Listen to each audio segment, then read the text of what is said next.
Hi, everybody. This is Dan Stolbarger. Welcome to my balcony. It's summertime, so it's the week of August 1st. This is our Middle East update. And what's going on in Israel? Well, let's talk elections. Benny Gantz, the question is a valid question. Could he be the next Prime Minister of Israel? We do know that there is still a strong faction of never Bibis, but we're going to have to wait and see. Just in, the long-awaited, I guess you would say, the long-wanted al-Qaeda leader, the right hand of Osama bin Laden, was just killed in a U.S. drone strike in Kabul in Afghanistan. This has now been verified, so Biden says you can't hide. We will find you.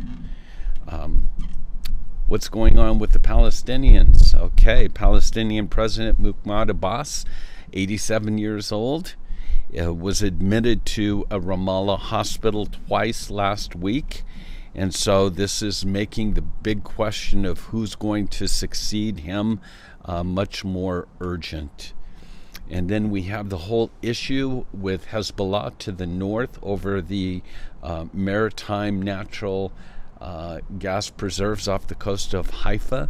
And there's saber rattling going on as Nasrallah is basically saying there's no Israeli target on land or sea that's beyond the range of our missiles. And that is true. Our major articles for this week, remember, get the PDF PowerPoint, a lot more information there, and you can get that at our website, holygroundexplorations.com. Well, Israel and Russia, the question is Ezekiel 38 and 39, is it on the horizon? And it all started out when foreign minister, who's now the prime minister of Israel, Lapid, openly sided with Ukraine. Now this has caused an antagonism with Russia, and now Russia is ordering Israel to stop attacking sites in Syria. Let me pause for a second. Love being outside, but there will be noise. So anyhow, the question is that Israel is now has a very inexperienced prime minister with little know-how in managing these sort of cases, and so we're going to have to wait and see what transpires there as well. I really find it hard to believe this next article. I simply said, can you believe it? And I'm not sure what's worse. This is the story of Anne Frank. There was a Rhode Island sports bar that apologized last Monday for sharing a meme on Facebook making light of Anne Frank's death at the hand of the Nazis. As you can see, it's hotter than hell, and I should know it. I really don't know what's worse, because what they've actually, it says it's hotter than an oven out there, and I should know it. I don't know what's worse, because this post came up and it was taken down, but the employees that put it up basically claimed that they didn't have any idea of who Anne Frank was. And so I don't know what's worse, the post itself or the fact that employees in Rhode Island had no idea who Anne Frank was. Talking more about the election, it looks like there might be a new Kingmaker, a new party, Zionist Spirit. It's a relaunch of the newest iteration of the Yamnia Party.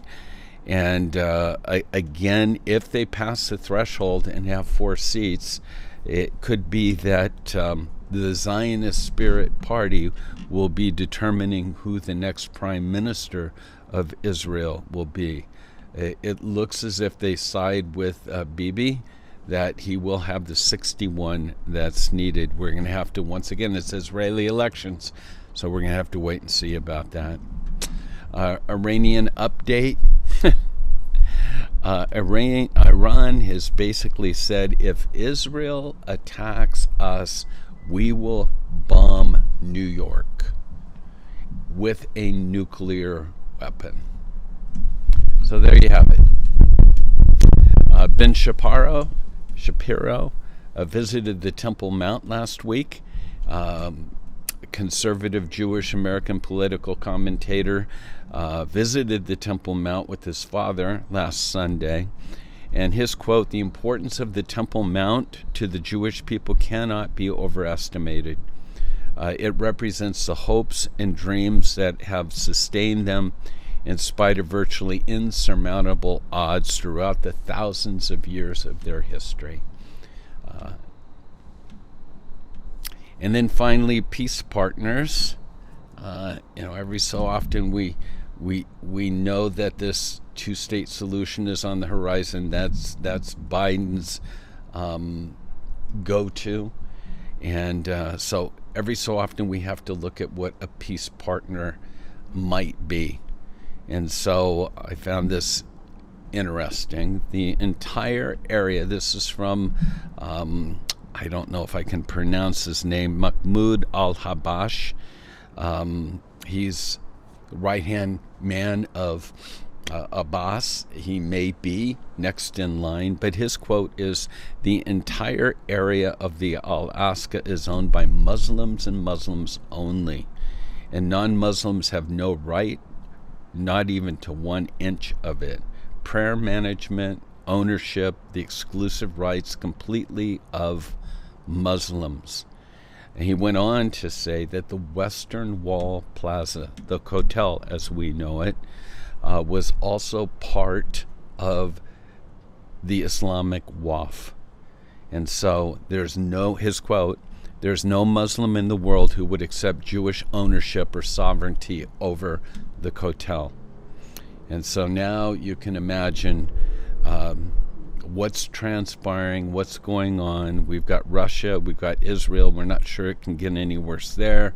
We've got tensions that are developing, and now the Palestinians are saying, not only do we want the Temple Mount, the Western Wall belongs to us as well. That's a peace partner? That's an olive branch being extended? Well, that's our report for this week. Sorry it's late. We just got back from San Diego visiting our grandchildren there. And so I wanted to make sure I got this out as soon as I possibly could. And we'll also be having another report later in this week. Again, a reminder, we're going to Israel in the fall, September 14th. And we still have room, 14th through the 23rd, and would love for you to join us. So again, all that information's on our website. So check that out, holygroundexplorations.com.